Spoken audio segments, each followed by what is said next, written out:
Olá, eu sou o professor Bellini. Seja bem-vindo e bem-vinda a mais uma videoaula do curso Tecnologia da Informação e Educação, os desafios educacionais na era digital.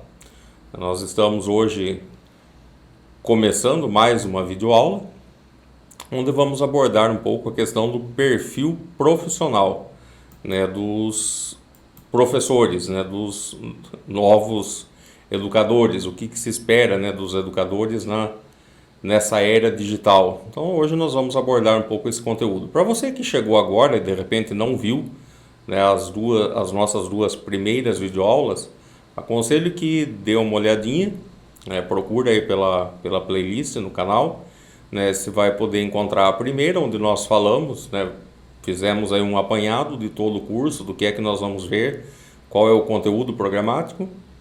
A primeira videoaula, onde nós já abordamos propriamente a questão da TI e da educação, se essa é uma parceria que pode dar certo, funciona, nós vimos que sim, apesar aí de obviamente também termos trazido alguns contrapontos, mas sem dúvida é uma parceria que tem tudo para dar certo.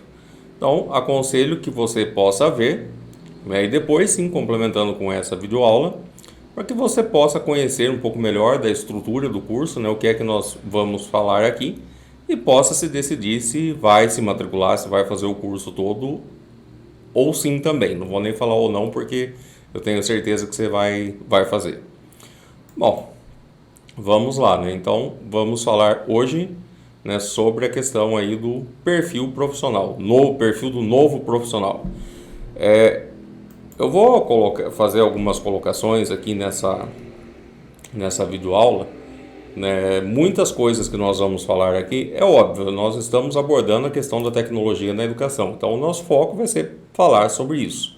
Mas eu também preciso dizer que muito do que nós vamos falar aqui nessa videoaula de hoje, e, aliás, ao longo do curso todo, isso não tem uma relação somente direta com o uso da tecnologia, tá? Não é que tudo isso que nós estamos falando aqui, e nessa aula de hoje sobre o perfil do professor, que isso só pode acontecer se o professor trabalhar com a tecnologia. Na verdade, como já falamos desde o início, a tecnologia é algo que nós não podemos negar, ela é um fato, ela está aí na nossa vida de muitas formas possíveis, e na educação não é diferente. Mas lembrando, o que já falamos aí, a tecnologia ela é uma ferramenta. Ela é uma ferramenta a mais que nós, docentes, profissionais de educação, temos, como um instrumento de trabalho. Então, quando nós falamos, na verdade, nessa questão de novo perfil, até foi baseado em alguns estudos, artigos e outros livros que eu busquei como referência, que a gente chegou a esse título, mas não tem nada assim de tão novo. Na verdade, é algo que a maioria de nós docentes já fazemos, e o que nós vamos fazer aqui hoje é simplesmente colocar alguns questionamentos, alguns outros pontos de vista, para que a gente possa discutir aí quais são os desafios que nos são hoje colocados. Então vamos lá, falando aí então em questão de perfil, nós já inclusive citamos algumas coisas, vamos só reforçar aí. A nova geração, que é essa geração que hoje se encontra aí nos bancos escolares, exige uma nova forma de ensinar.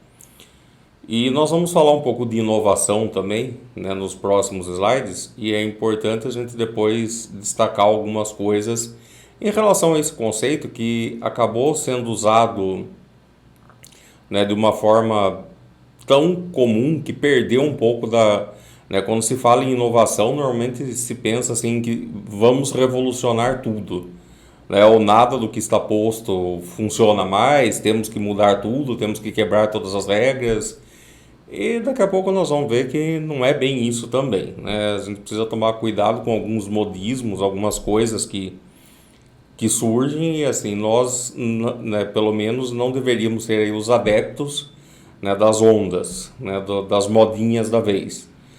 Isso é um termo que é muito utilizado no mercado, muito utilizado no ambiente de negócios, e a gente precisa tomar aí um certo cuidado, mas já falaríamos disso. O fato é que essa geração que hoje se encontra nas escolas, ela exige sim, de nós também um pouco mais do que até mesmo daquilo que nós exigíamos dos nossos professores na época que estávamos na escola, né? Porque elas já foram alfabetizadas, a maior parte, dentro de um ambiente digital. Então, não dá para negar isso, e isso requer de nós novas formas de fazer, né, de trabalhar os conteúdos que nós precisamos trabalhar. Aí, continuando um pouquinho mais, aquele professor clássico, respeitado por alguns, temidos por outros, né, com seus métodos catedráticos, clássicos e às vezes até jurássicos, né, já foi superado. Acho que isso não é novidade para ninguém, né? Não estamos falando aqui nenhum tipo de descobrimos um novo conceito aí, né, que é uma palavra que eu também abomino. O tal de um novo conceito. Tudo é um novo conceito. Nada que seja, né, grandes novidades. Estamos, por enquanto, aí trabalhando questões, apenas fazendo algumas pontuações, né? Aí vamos colocar aí uma fala, né, um trecho de Libânio, onde ele coloca, né, que a escola precisa deixar de ser meramente uma agência transmissora de informação e transformar-se num lugar de análises críticas e produção de informação, onde o conhecimento possibilita a atribuição de significado à informação. Nós até falamos um pouco disso na aula passada, né? Quando nós atribuímos significado à informação, ou seja, quando ele passa a ter valor para a pessoa, ele se transformou propriamente em conhecimento, né? O que nós estamos falando aqui, na verdade, é desse processo de produção de conhecimento, né? Uma informação, enquanto ela não tem significado, enquanto ela não encontra ressonância na vida do aluno, né, não traz uma aplicação prática, não traz um significado, uma mudança real, ela é uma mera informação que muitas vezes pode não servir para nada.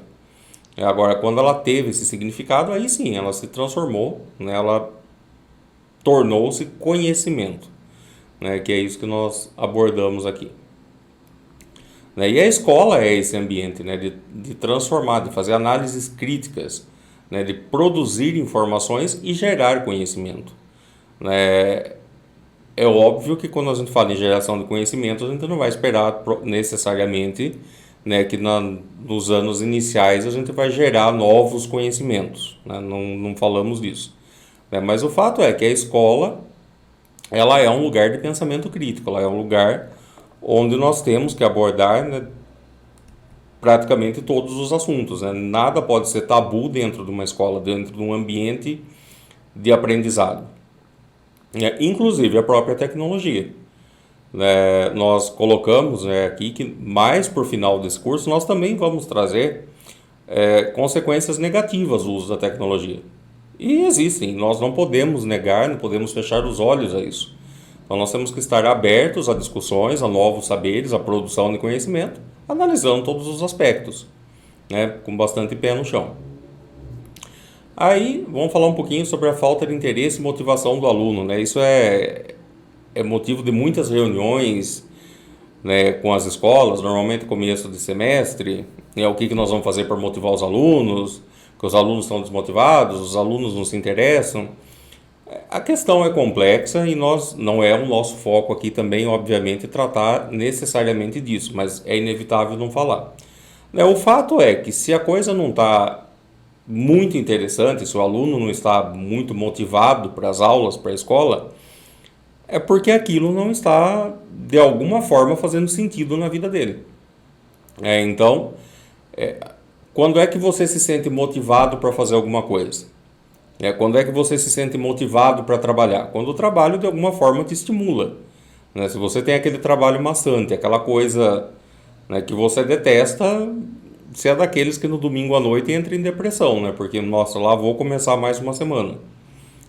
Então, isso aplica-se a qualquer situação da nossa vida, né? Se nós temos que fazer qualquer coisa e aquilo nos dá prazer, nos sentimos estimulados. Se, pelo contrário, aquilo vai me trazer algum tipo de problema, nós vamos ficar exatamente desmotivados. Então, essa lógica também acontece, né? Nós já fomos alunos e continuamos sendo alunos, né? Então, isso é o comportamento de qualquer pessoa, como a gente brinca, né? Sentou no banquinho, né? Nós somos alunos e o comportamento é muito parecido, né? Então, uma aula que é cansativa, é chata, nós nos desinteressamos. E hoje, com os recursos tecnológicos, nós competimos o tempo todo com o celular, com a tela do computador, com uma série de outros recursos que vão dividir a atenção. Então, como estimular esse aluno, né? Como buscar, né, a atenção dele? É isso que também nós precisamos pensar aí um pouco, né? E aí eu trouxe aqui só para a gente traçar aí uma pequena linha do tempo. Você já usou aí a Barça? Muito possivelmente muitos dos que estão hoje vendo, né, essa videoaula já devem ter trabalhado, né? Já devem ter feito os trabalhos na antiga internet impressa, né? Se assim podemos falar, porque a moda agora tudo é impresso, né? Tivemos aí parece que uma versão retrô da coisa, né? Voltamos à época onde tudo tem que ser impresso. A Barça era a internet impressa da nossa época, né? Quando nós tínhamos que fazer um trabalho, quando nós tínhamos que fazer uma pesquisa, biblioteca de escola, enciclopédia, poucos eram os que tinham em casa, né? Era de sinal de status, nunca fui desses, né? Sempre utilizei da biblioteca da escola, e era a forma que nós tínhamos de desenvolver qualquer tipo de pesquisa e de trabalho, né? Então, se você, né, claro que isso é assim, extrapolando, exagerando como mero termo comparativo, né? Claro que hoje dificilmente você vai ter alguém usando Barça, mas o fato é, se nós não evoluirmos, né, os nossos métodos, a forma de trazer conhecimento, de estimular o aluno, né, se eu continuar pensando como eu pensava lá com a Barça, possivelmente a minha aula vai ser aquela bem desmotivadora, né? Aquela que o aluno não vai ter muita atenção. Nós temos que ter em mente que a rapidez da evolução tecnológica, ela ocorreu assim de uma forma extremamente grande num intervalo muito pequeno de tempo, né? Se eu for pegar aí, vamos pensar em termos assim de popularização mesmo dos recursos de internet, de navegação e computadores pessoais mais acessíveis, eu tenho em torno de 20 anos.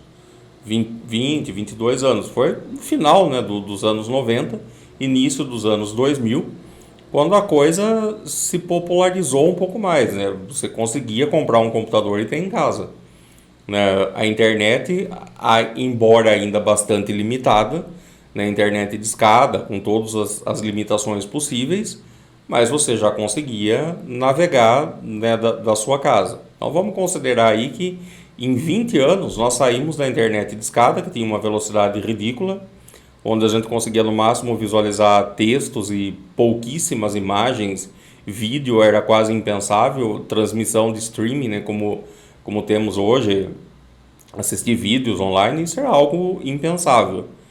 E nós estamos falando de mais ou menos 20 anos, né? Então, a evolução foi muito rápida, as mudanças, né, foram muito rápidas. E tudo aquilo que acontece de forma muito rápida fica difícil de acompanhar.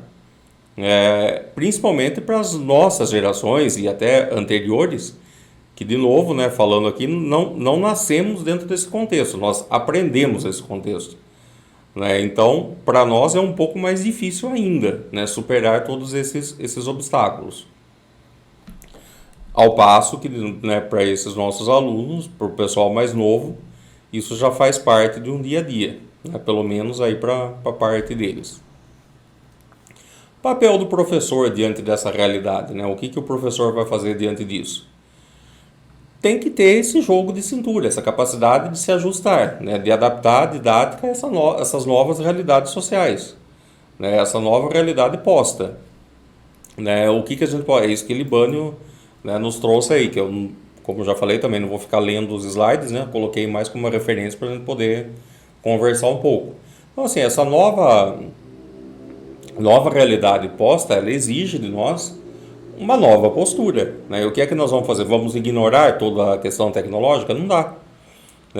Embora muitos educadores, assim, e existe uma discussão, é válida, e eu mesmo tenho algumas críticas, várias críticas em relação a isso, né? A questão tecnológica, podemos discutir e vamos discutir isso em outras aulas, né, principalmente mais lá por final, quando nós vamos abordar alguns aspectos negativos, né, mas o fato é, também, por outro lado, fazer de conta que ela não existe e não utilizar não dá. Então nós precisamos achar meios aí, né, de no mínimo adquirir, né, essa capacidade de lidar com essas novas ferramentas. Né? Como é que nós vamos fazer? Né? Como é que nós vamos nos comunicar? As nossas habilidades, né, de comunicação, de linguagem informacional, quer dizer, dentro de todo esse ambiente de informação tecnológico, né, os meios tecnológicos que hoje dispomos, né, como que nós vamos articular as nossas aulas, como é que nós vamos desenvolver o conteúdo, como é que nós vamos trabalhar isso. Né? Esse é o papel, é o desafio que nos é colocado. Por outro lado, existem uma série de dificuldades que nós encontramos. Né? Nós, e aí eu falo especificamente dos docentes. Né? Nem tudo são flores, né? Existem muitas questões que precisam ser discutidas, né? Porque senão a gente entra naquela simplificação, né? Naquela redução de um problema que não é simples, né? E tudo aquilo que nós vemos de uma forma muito simplista tende a ter, né, a comer alguns aspectos importantes, né, e a simplificar e achar, né, cair naquele ponto de que o problema é o professor que não se atualizou, ou faltou só isso, ou faltou só aquilo, quando na verdade é um conjunto de coisas. Né? Quando nós falamos em dificuldades que o docente encontra, uma delas, e uma das principais, é a desvalorização do próprio professor, né? Que nós não podemos esquecer, e precisamos tomar muito cuidado com isso, porque é uma tendência da tecnologia ser supervalorizada, superestimada. Isso acontece não só na educação, em todas as áreas, né, em todas as aplicações. A tecnologia sempre é vista como aquela ferramenta milagrosa, né, que vai resolver todos os problemas. Já falamos, não é bem assim também. E isso tanto no ambiente educacional, no ambiente corporativo, é sempre a mesma coisa. A tecnologia por si só não resolve, né? Ela precisa de uma série de outras coisas. Quando nós falamos dentro do ambiente educacional, essas outras coisas, na verdade, entre aspas, que é a principal coisa, é a atuação do docente. O docente, o professor, o trabalho do professor continua sendo a coisa mais importante. E, sinceramente, embora eu seja da área, né, de tecnologia, eu acho que essa substituição nunca vai acontecer. Né? Porque o trabalho, né, a atividade educacional, ela envolve coisas que vão muito além, né, da capacidade de processamento, né, das transmissões, né, capacidade de redes e telecomunicações e de processamento. Ela envolve sentimento, ela envolve afetividade, coisas que a máquina, né, não vai substituir. Né, toda a questão do planejamento, o papel essencial do docente. Então, não podemos inverter o foco, né, de colocar toda a nossa atenção na tecnologia em detrimento do docente. Não. O docente continua sendo o foco, continua sendo a peça fundamental. A tecnologia auxilia, é mais uma ferramenta disponível. E por outro lado, o professor continua sendo a pessoa mais importante, mas ele é desvalorizado. É só no ambiente público? Não, no privado também. A gente precisa tomar cuidado, porque às vezes você vai nessa onda, né, de que no ambiente público o professor não é valorizado, nas escolas públicas o professor não é valorizado. O professor não é valorizado em lugar nenhum. São raríssimas as instituições e as escolas que de fato valorizam o professor. O professor é só mais um mero trabalhador, né, dentro de um sistema capitalista que visa lucro. Então, nas instituições privadas é isso. Dentro do ambiente público, a questão não é visar lucro, mas envolve outras políticas nefastas de gestão que por vezes não têm interesse nenhum em promover de fato a educação. Então, como é que você freia uma determinada coisa? Como é que você ataca a educação? Desvalorizando o professor, que é a peça fundamental. Por que o professor é tão atacado pelos governos de uma forma geral? Porque eles sabem muito bem que o ator principal do processo de educação é o docente, é o professor. Então, se eu quero destruir alguma coisa, eu não vou atacar aquilo que não tem importância. Eu vou atacar o que é o coração. E é por isso que o professor vive levando pancada, vive levando borrachada, né, spray de pimenta e por aí vai, porque você não destrói algo que te incomoda, né, atacando aquilo que não é importante. Né? Então, já falei isso também lá no comecinho, né, deixei como alerta e é importante a gente, de vez em quando, voltar para esses questionamentos. Nós vamos falar aqui de política sim, porque as coisas são indissociáveis, tá? Então, assim, a pessoa que não consegue, espero que não seja o caso de ninguém aqui, né? Mas a pessoa que não consegue entender que política é essencial dentro desse contexto educacional, aliás, dentro da nossa vida, não tem muito como florear, né? Assim, você não está no lugar correto, né? Você não buscou, de fato, o curso correto, porque, assim, quando a gente pensa em educação, a gente tem que extrapolar esses conceitos e é inevitável chegar nessas discussões. Como já falei também, nós não vamos entrar aqui na questão do partidarismo, mas política sim. Né? Outras questões aí que envolvem os docentes, a pressão por resultados, mais ainda dentro do ensino privado, né? Que o professor, ele é agente comercial, né? Ele cuida das finanças, ele tem que fazer uma série de atividades porque espera esse resultado, né? Tem aí a pressão pela busca do resultado. Falta de apoio e ajuda financeira para capacitações, aí tanto faz ser o ambiente público ou privado, né? Dentro do público, normalmente você não tem por falta de, entre aspas, por falta de recursos, porque na verdade a gente sabe que o que falta não são recursos, né? Mas é sempre essa a justificativa. E dentro do ambiente privado é porque se espera que o professor já chegue pronto, né? Você não tem que ficar pagando para ele se capacitar muita coisa e se ele tiver que fazer alguma coisa, né? Normalmente as escolas esperam que ele banque do próprio bolso e não que ela tenha que dar incentivo para capacitação. E a falta de políticas públicas, que ao contrário do que muitos pensam, não interfere só no ambiente privado, público não, no privado também. Porque afinal de contas as políticas públicas definidas pelo Estado, elas são responsáveis por todo o processo, aliás, por todo o ambiente educacional, seja público ou privado. Não existe uma política pública, né, para o ensino privado e para o ensino público. Embora a gente saiba que na prática existem muitas diferenças, né, porque o ensino privado tem aí, não tem, aliás, algumas restrições que no ambiente público você encontra, mas as políticas são as mesmas, né? As diretrizes são as mesmas, né? Então, quando se fala em falta de política pública, é também no geral, né? E, né, vamos sem ater muito aí a detalhes, mas vamos pensar aqui, né? Quando nós falamos em falta de política pública, alguém fala, mas o governo tal né, lançou projeto para dar um tablet para cada aluno, distribuir o celular, isso não é propriamente uma política pública de inclusão digital. A gente precisa tomar muito cuidado com isso também, né? Porque senão você acaba reduzindo a questão da inclusão digital, da inclusão tecnológica no ambiente educacional, como a distribuir equipamento para aluno e professor. E isso está longe de resolver o problema, né? Então, de novo, não vamos simplificar demais aquilo que não é simples, né? E aí, mudando um pouquinho aí, nós vamos falar agora também da postura do aluno, né? O aluno questionador, né? Aquele aluno que questiona tudo. Esse é o aluno ideal, né? O professor nunca pode ter medo do aluno que questiona, do aluno que coloca as coisas em xeque, né? O aluno que está questionando, ele está aprendendo, ele está pensando, ele está criando.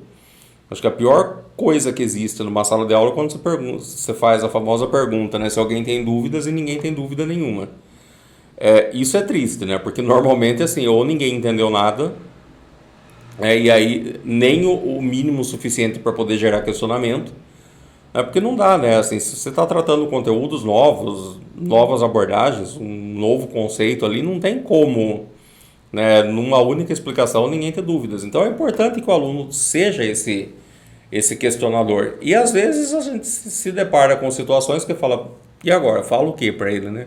A famosa e eterna discussão lá de mais, que é até piada da internet já, né? Mas que mais um ano se passa e eu continuo sem saber para que serve a fórmula de Bhaskara, né? A gente usa ela enquanto está na escola e para fazer prova, né? E depois, na minha área de TI, a gente usa isso para treinar exercício de lógica também, para desenvolver lá os primeiros códigos para treinar a programação.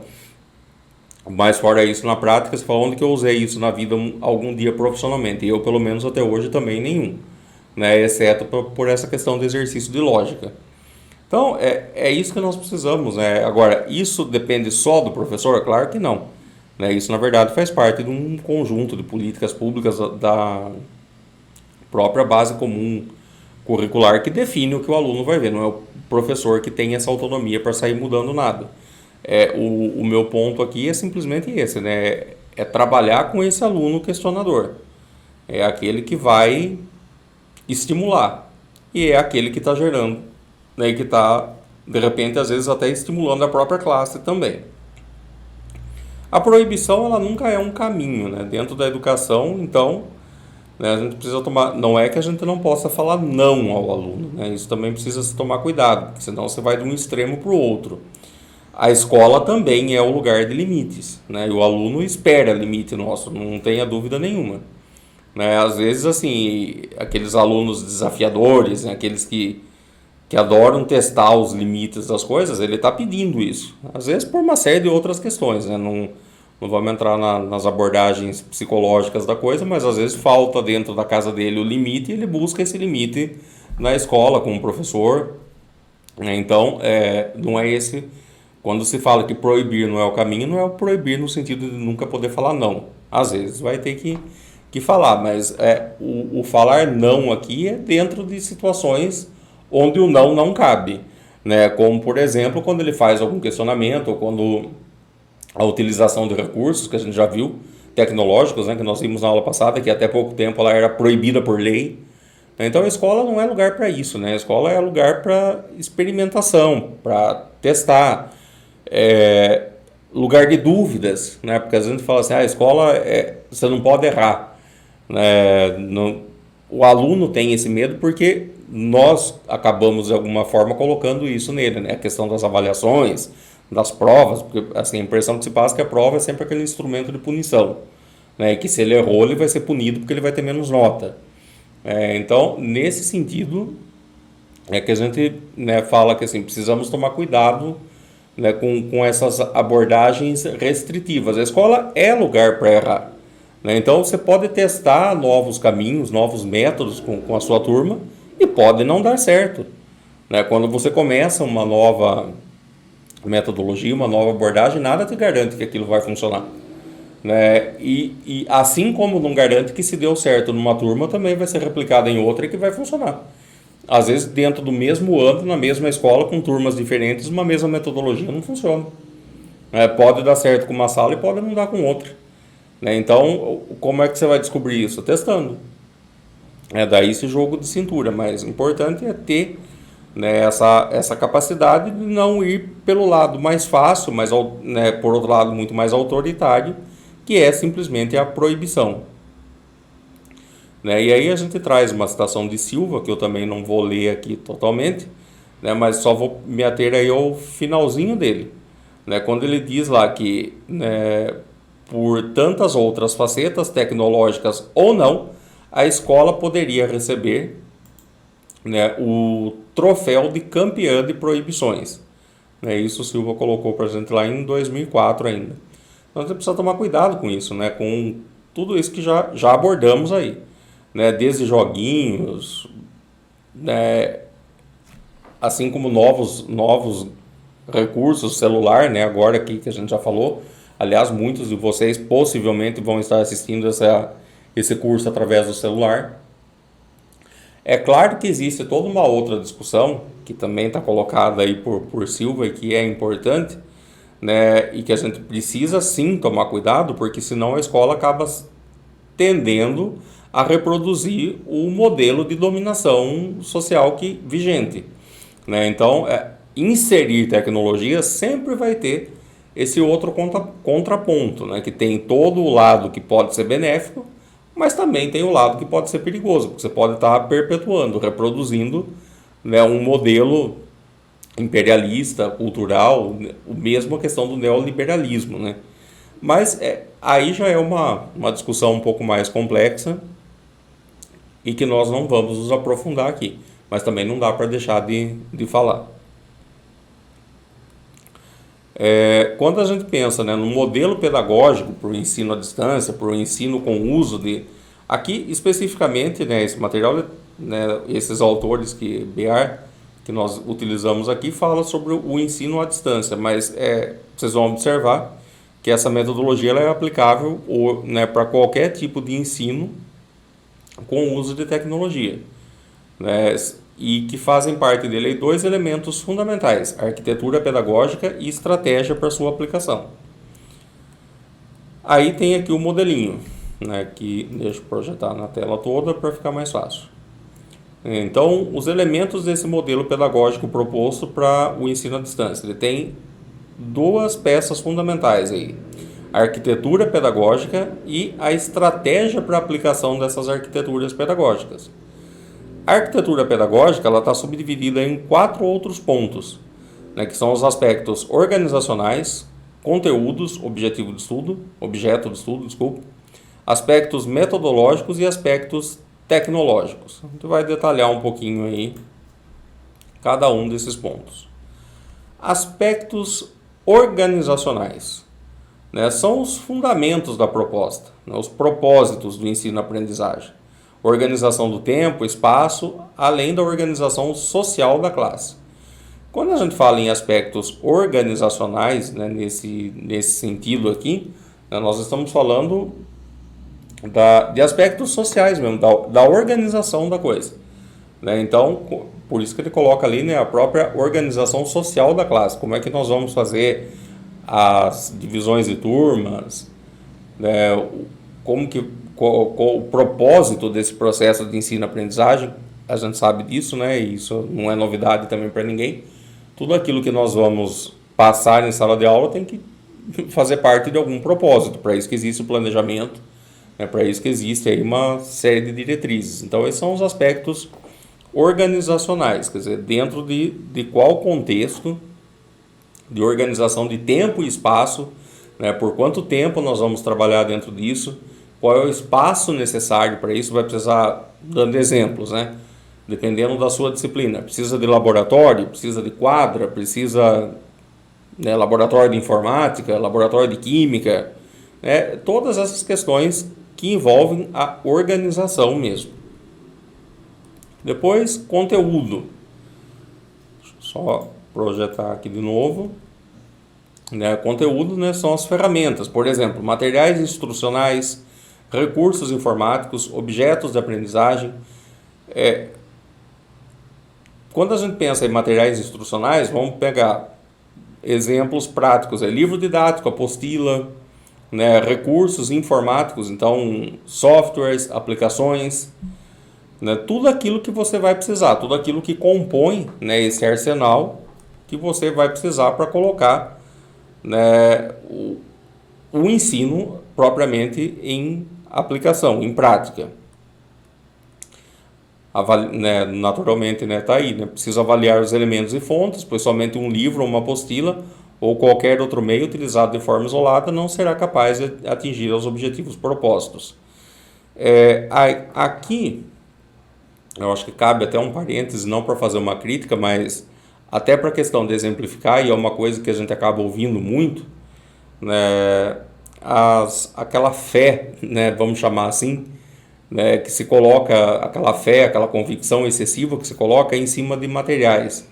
É muito comum a gente ouvir isso, tenho certeza que muitos de vocês já ouviram, se é que ainda não trabalham, né, em escolas que têm essa postura, que é lá, não vou falar a marca para não acabar fazendo propaganda e não correr riscos, mas o município tal usa, o ensino lá é bom porque ele usa a apostila do tal curso lá que é, né, da tal escola particular. O ensino é bom porque ele usa a metodologia não sei o que.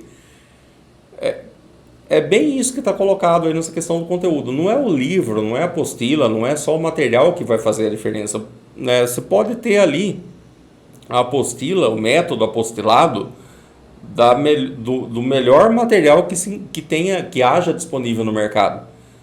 Se o aluno não tem estrutura, né, e aí eu falo de estrutura em todos os sentidos: estrutura física, estrutura de laboratórios, estrutura emocional, né? Se o professor não tem à disposição todos os recursos necessários, não vai ser a apostila que vai fazer mágica. Então, a educação se faz um conjunto de coisas. Né? Isso são aqueles mitos que se criam para poder, normalmente para poder vender material e alguém está lucrando muito com isso. Né? Mas vamos ser realistas, né? O simples fato de usar um conteúdo não significa muita coisa. Porque entramos nesse outro ponto aqui, né? Os aspectos metodológicos. Né? Como que essas atividades vão ser programadas? A forma de interação entre os alunos, os procedimentos de avaliação, a organização dos itens, a sequência didática, tudo isso tem que estar presente. Então, quando eu falo em metodologia, eu estou falando em como utilizar aquele ambiente organizacional, aquela organização que eu fiz, juntando com o conteúdo, com o material, com todas essas ferramentas, como é que eu vou estabelecer um plano, né? Como é que eu vou trabalhar isso, né? Que é o que está ali, deve contemplar objetivos, recursos e as formas de avaliação. Então, isso compõe a metodologia. Né? Na primeira aula desse nosso curso, né, na apresentação, eu coloquei lá quais são os aspectos metodológicos que nós vamos trabalhar aqui. Um deles é a forma que nós temos de interação, né, que é através de videoaulas. Depois nós temos aí as redes sociais, o site, né, a plataforma de ensino à distância, que são as formas que nós vamos ter que vai juntar o conteúdo, que é baseado em cima de um livro que foi, né, escrito, mas junto com a organização, os aspectos organizacionais e o metodológico. Né? Porque se fosse só para reproduzir o livro, falar, pega o livro lá, lê e está tudo resolvido. Né? Então, assim, a gente tem aí esse conjunto de coisas. E isso tudo tem que ser pensado não só no ambiente tecnológico, mas em qualquer ambiente de ensino. Né? Então, é por isso que eu coloquei também nessa aula que assim, o que nós vamos ver aqui, na verdade, não é exclusivamente para o ambiente somente tecnológico. E o aspecto tecnológico, né, que é aí sim a definição do ambiente tecnológico que dará suporte ao método. Né? Então, o ambiente virtual de aprendizagem, os softwares, as redes sociais, né, os meios de comunicação online, todas as ferramentas que nós vamos utilizar. Isso tem que ser planejado também. Né? Então, trabalhar com tecnologia exige mais esse aspecto. Né? Porque eu preciso pensar antes no que eu vou precisar, né? Como disponibilizar isso para os alunos, como é que nós temos esses recursos disponíveis. Né? Tudo isso tem que ser pensado antes. E aí nós vamos entrar agora numa outra questão ainda, que são as competências esperadas pelos docentes. Né? A gente cita dois outros autores, Garcia e Garbin, né? 2010, né? Quando eles publicaram esse trabalho, que define ali um conjunto de competências, né, que são desejáveis, são esperadas, né, para os profissionais de educação, que são elas, competências tecnológicas, pedagógicas ligadas ao sujeito e exploratórias. As competências tecnológicas, né, vamos começar aí a detalhar um pouco cada uma delas. Elas referem-se ao domínio das ferramentas e aplicativos. Então, assim, o professor, quando vai trabalhar com a tecnologia, é óbvio, ele tem que ter competência tecnológica, quer dizer, ele tem que ser competente naquilo. Né? Competente no sentido de ter esse conhecimento, né? De ter esse domínio. É óbvio que ele não precisa ser um grande expert em tecnologia em todos os sentidos, mas ele precisa, pelo menos, assim, ter as ferramentas necessárias e saber usar essas ferramentas, para que ele possa aplicar isso com os seus alunos. Então, de novo, voltamos para falar, não tem fórmula pronta, né? Não existe um softwarezinho que fala, passa, ó, professor, usa isso aqui que funciona. Isso é ilusão, né? Motivo pelo qual nós falamos também desde o começo, que o nosso objetivo aqui não é fazer vídeo tutorial te ensinando a utilizar algumas ferramentas. Até faremos isso, né? Com algumas, até para dar alguns caminhos. Mas o objetivo aqui nosso vai um pouco além dessa questão, né? Porque senão, de novo, você podia ver qualquer tutorial aí pela internet, qualquer vídeo tutorial que resolveria o problema. Né? Mas isso não existe, né? Essa questão de ferramenta pronta, de fórmula mágica, não tem. As competências pedagógicas. até abordamos um pouco isso anteriormente, né? Mas é importante deixar isso muito bem registrado e muito claro aqui, né? Um erro que se tem assim é pensar que a tecnologia vai substituir o papel do professor. Não vai. Tecnologia não substitui nunca o trabalho do docente. Porque é o docente que pensa, é ele que planeja, é ele que tem a metodologia, é ele que tem o domínio, é ele que tem o conteúdo. Então, nós não estamos desenvolvendo aqui, quando se fala em educação na tecnologia, aliás, desculpa, na tecnologia na educação, a gente precisa tomar muito cuidado com isso. Porque nós não estamos falando em criar ferramentas que daqui a algum tempo vão substituir o professor. E essa é uma crítica minha em relação ao ensino à distância, como já coloquei também, agora acho que vale a pena a gente explorar um pouco mais isso, em relação ao que muitas instituições fazem, porque de uma certa forma acabam fazendo exatamente isso. Encontra uma forma de fazer com que a tecnologia substitua o professor, através da gravação de uma videoaula que vai ser replicada ad eternum. Isso não é ensino à distância, isso não é metodologia de ensino à distância, isso é metodologia de expandir lucro. São coisas bem distintas. Não quer dizer que porque o curso é à distância, porque você desenvolveu através de uma plataforma à distância, que você fez uma gravação e aquilo vai servir o resto da vida. De repente, assim, até eu terminar de gravar esse curso aqui, editar essas aulas e disponibilizar, pode ser que eu já tenha que fazer algum complemento, porque coisas novas vão surgindo, e mudanças vão acontecendo, e você tem que atualizar esse material. Então, assim, é ilusão achar que a tecnologia é uma forma de você baratear o processo, para ter mais lucro e ter menos trabalho. Não vai.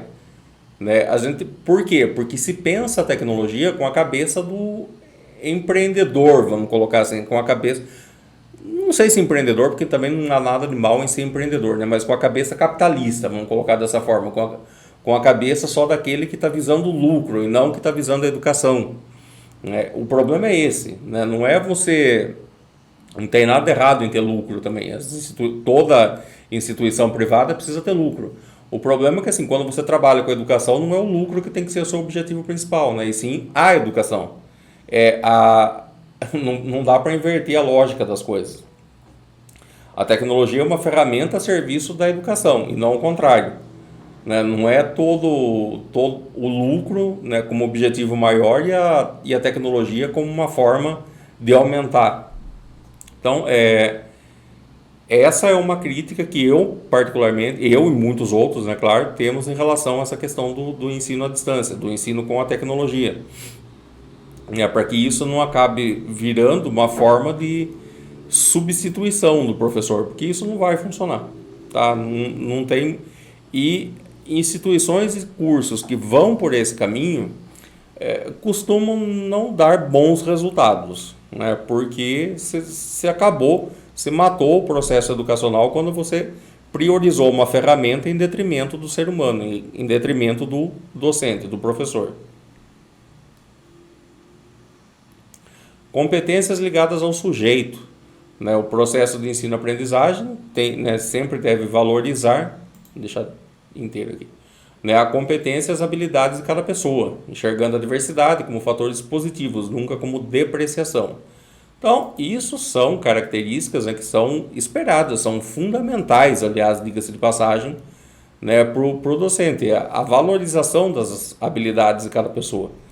O professor tem que estar preparado para isso, o ambiente escolar tem que estar preparado para isso.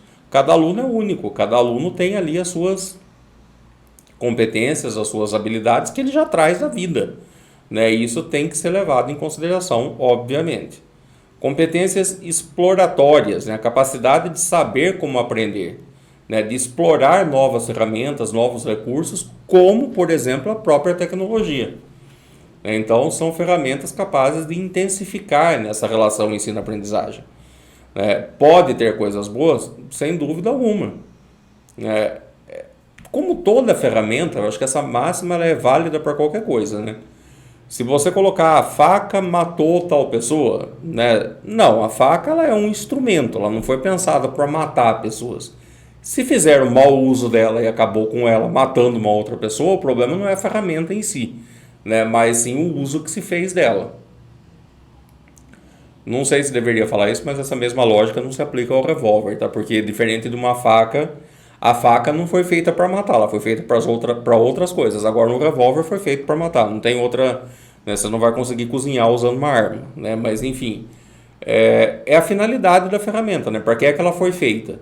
Né? Para que é que ela foi pensada? Para que é que ela foi produzida? E as ferramentas tecnológicas é a mesma coisa. Ela foi pensada, espera-se, né? E normalmente foram pensadas para isso, para trazer facilidades, para trazer benefícios. Se ela foi desvirtuada e utilizada com outros fins, o problema em si não está na ferramenta, mas sim no uso que está se fazendo dela. Qualidades que são indispensáveis para um educador, né? Saber aprender, é óbvio, e acho que isso é algo que a gente não precisa nem perder muito tempo falando em cima disso. Todo professor, toda pessoa que trabalha com educação sabe disso, isso é o nosso dia a dia. E, aliás, nós temos, né, sempre essa sede de conhecimento, né, como aprender, né, aprender cada vez mais. Então, isso é algo que nem precisamos falar muito. Capacidade colaborativa, né, o processo de ensino e aprendizagem torna-se cada vez mais uma atividade que tem que ser desenvolvida em grupos, né. Então, e isso tanto com os próprios docentes, a questão de planejamento, né, elaboração de metodologias em conjunto com outras disciplinas, com outras áreas, né, como também, é claro, com os alunos. Né, como é que nós vamos fazer com que os alunos possam produzir mais conhecimentos se eles só trabalham isolados. Nós vamos falar disso depois, quando abordarmos metodologias. Mas hoje nós estamos falando especificamente dos educadores, então vamos focar aqui nessa questão. Então, solução conjunta de problemas, compartilhando etapas, resultados, né? Enfim, essa troca de experiências, né? Isso a gente faz muito, né? Sala de professor é aquela terapia em grupo, né? Isso também é algo que a gente não, né? Já é bastante comum. Capacidade de comunicação, idem. Né? Espera-se que nenhum professor que tenha dificuldade de se comunicar seja professor.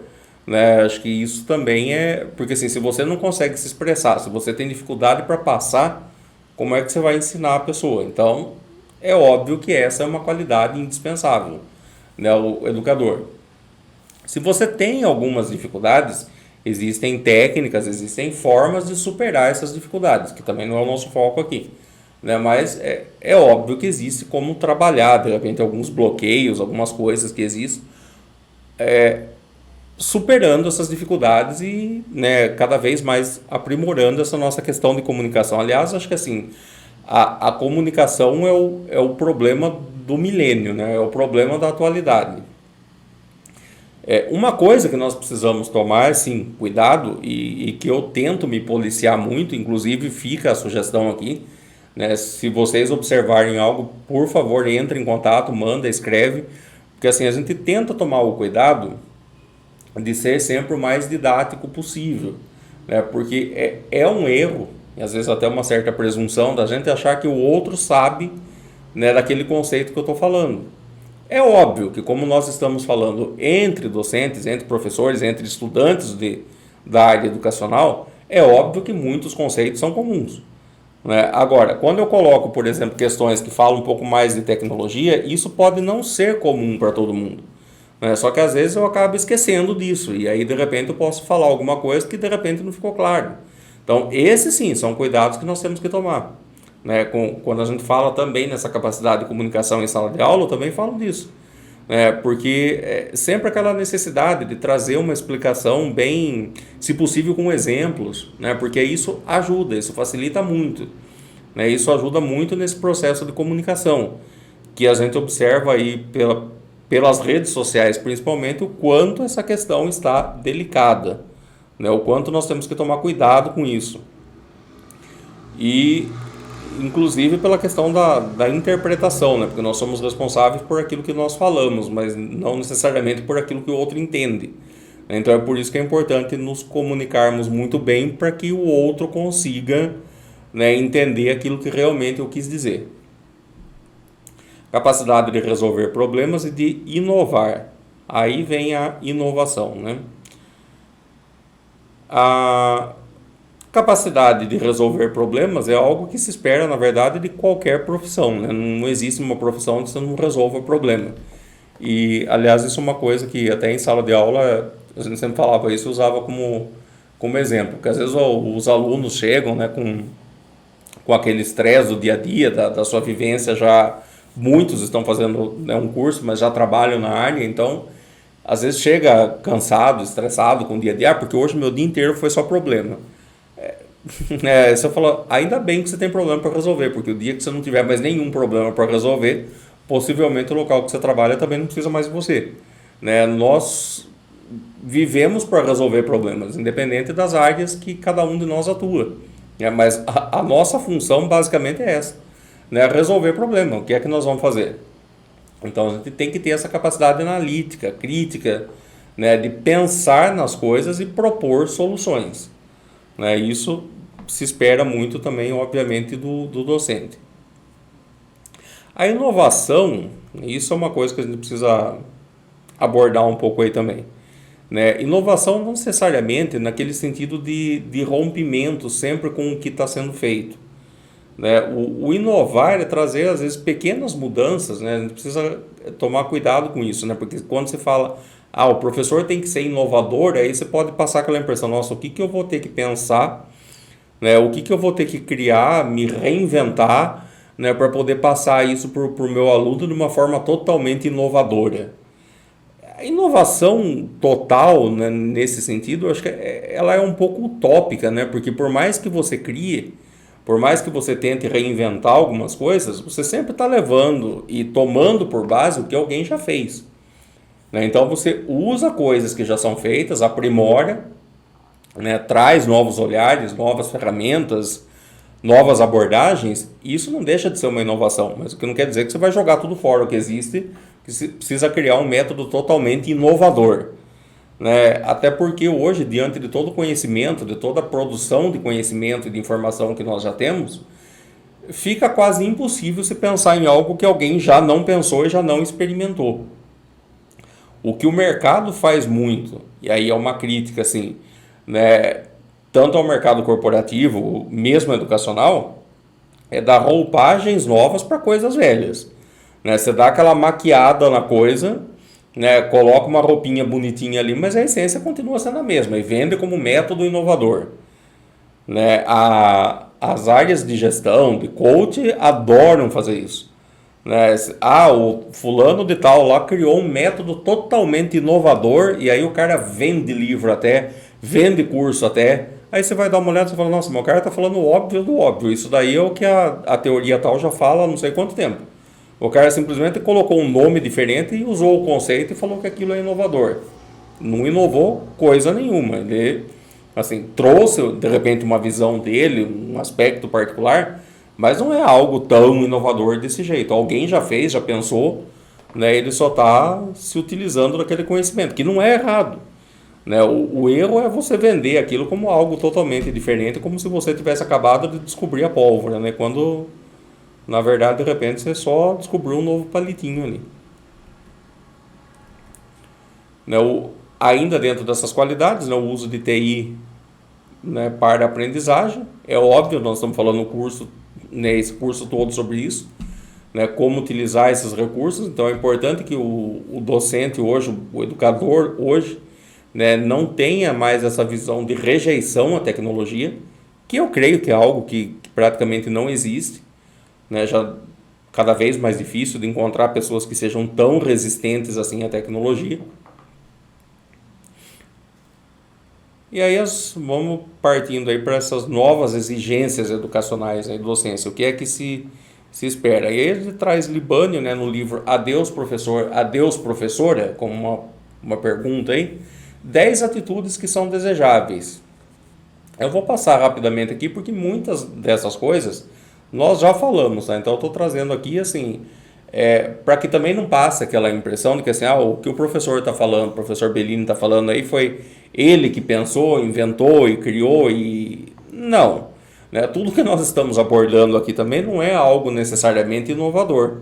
Né? Toda a nossa prática, todo esse curso, todo o livro, né, escrito, ele é fundamentado, obviamente, com base em outros pesquisadores, em outros autores que são referências no assunto. Então a gente traz isso até como uma forma de corroborar, né, como uma forma de validar esse conhecimento, essa proposta. Então são essas qualidades desejáveis. Assumir o ensino como mediação, então a aprendizagem ativa do aluno e com a ajuda pedagógica do professor.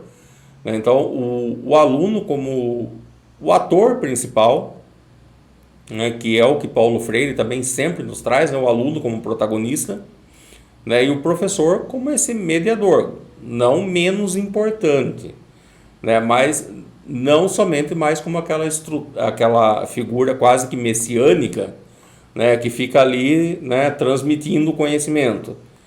Né, o conhecimento né, não é transmissível quase que por um processo de imposição ali, né, de mãos, né, nesse sentido. Modificar a ideia de uma escola de uma prática pluridisciplinar para uma escola de uma prática interdisciplinar. Pluridisciplinaridade é muito mais fácil do que interdisciplinaridade. Pluridisciplinaridade é o que acontece em qualquer lugar, né? Quando você tem múltiplas disciplinas, né? Pluralidade de disciplinas. Então, é o que acontece mesmo na escola tradicional. Interdisciplinaridade é quando você começa a pegar essas disciplinas diferentes, esses conteúdos diferentes, e consegue fazer com que elas se conversem. E talvez essa seja uma das maiores dificuldades do aluno, né? Que nós já falamos isso e já escutamos muito isso. O aluno, né, tem que estudar lá química, física, biologia, né, e ele às vezes não consegue enxergar relação nenhuma entre essas disciplinas. Parece que está vendo um monte de coisa desconexa, né, com professores diferentes, que parece que é só para ocupar a cabeça dele. E se a gente não consegue trazer essa questão interdisciplinar, né, que é relacionar as disciplinas e fazer com que ele entenda que aquilo que ele viu, né, em biologia tem a ver com aquilo que ele está vendo em química, que tem a ver com aquilo que ele está vendo, né, em qualquer outra disciplina, que de alguma forma, em algum momento, essas coisas se interrelacionam. Então, isso é que é o mais difícil e talvez aquilo que dê mais embasamento para o aluno, que ajude a fazer, ajude ele a perceber que as coisas fazem sentido. E aí, voltando lá para o começo da aula, pode ser que as coisas comecem a ficar mais interessantes.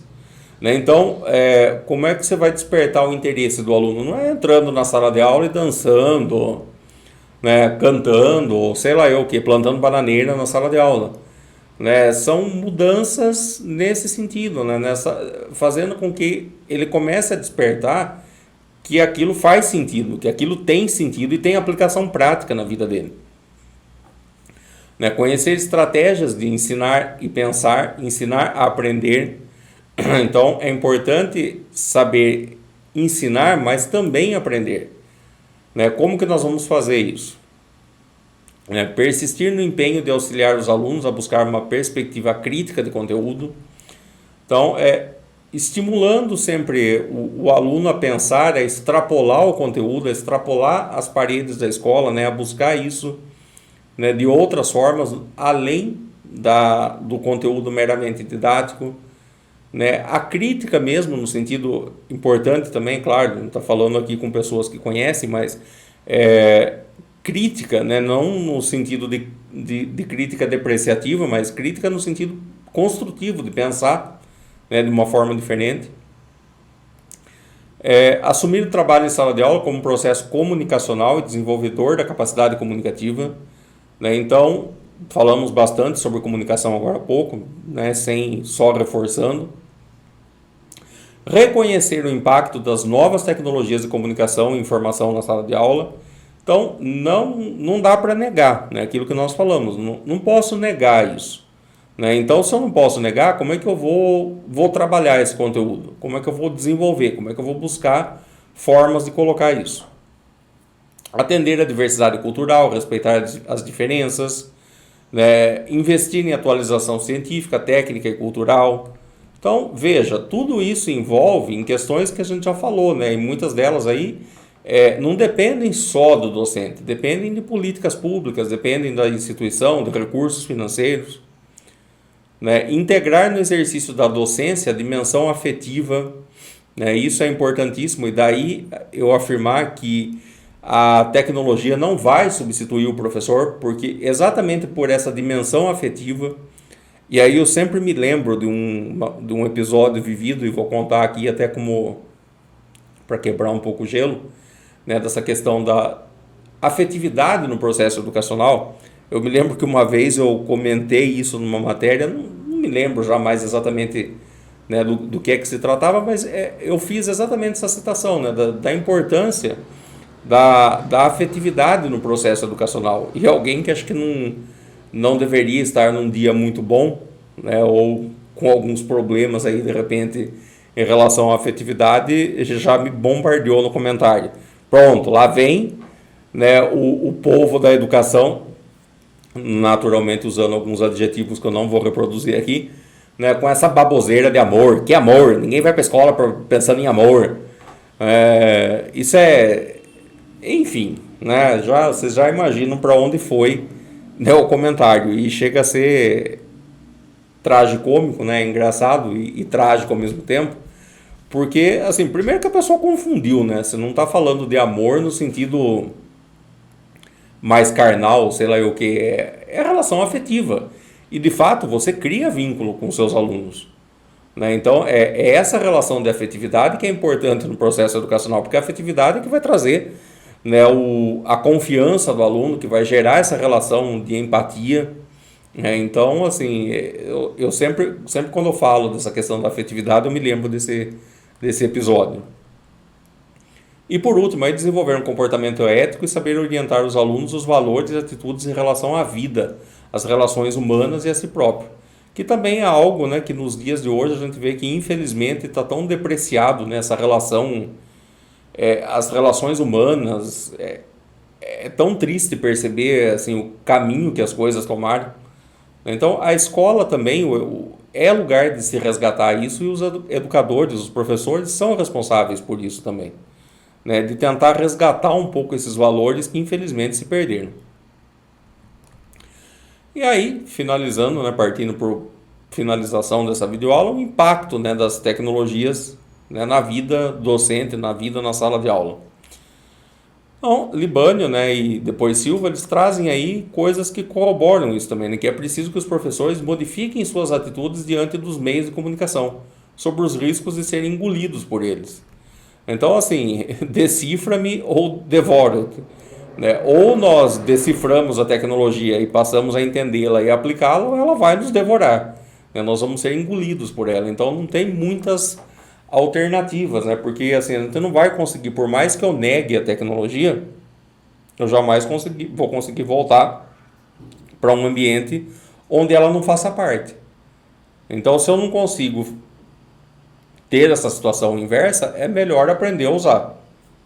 É melhor aprender a dominar esses meios de comunicação, até porque assim, a tecnologia ela é também um instrumento de dominação, e a escola é um local que nós temos que, onde nós também trabalhamos e rompemos, né, com essa questão da dominação e, né, imperialismo e uma série de outras coisas. Acho que assim, embora isso cause arrepios em muita gente, mas a escola é sim um lugar para você pensar em todas essas coisas.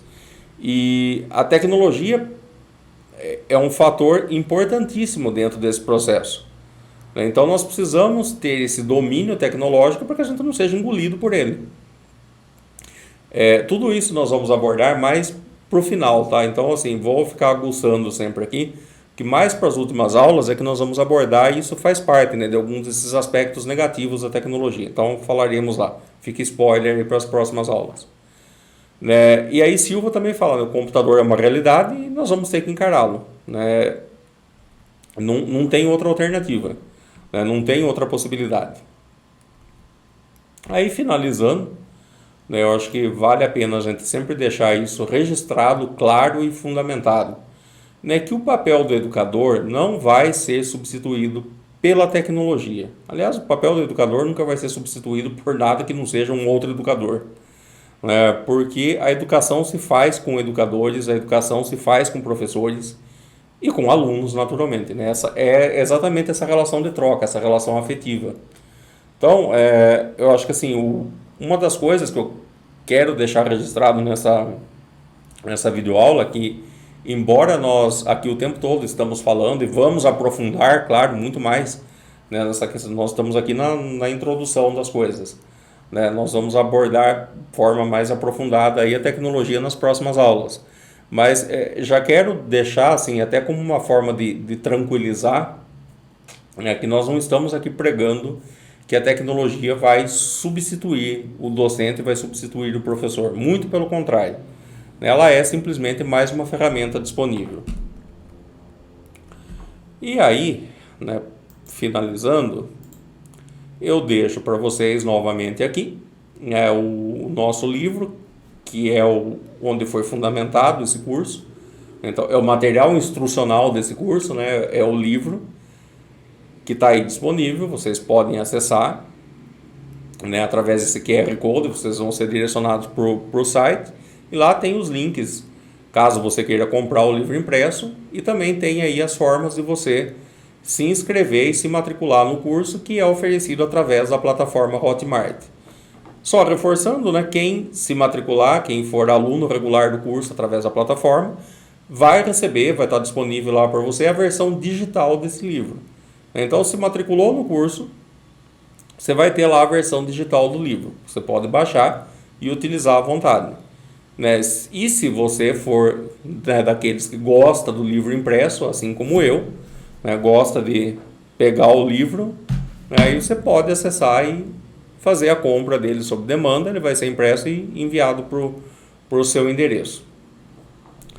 Pessoal, então, finalizando essa videoaula, agradeço a presença de vocês, agradeço aí pela paciência em nos ouvir e deixo o pedido, né, para que vocês deixem suas sugestões. No link desse vídeo tem todas as formas de você entrar em contato, né, todas as formas de você enviar suas dúvidas.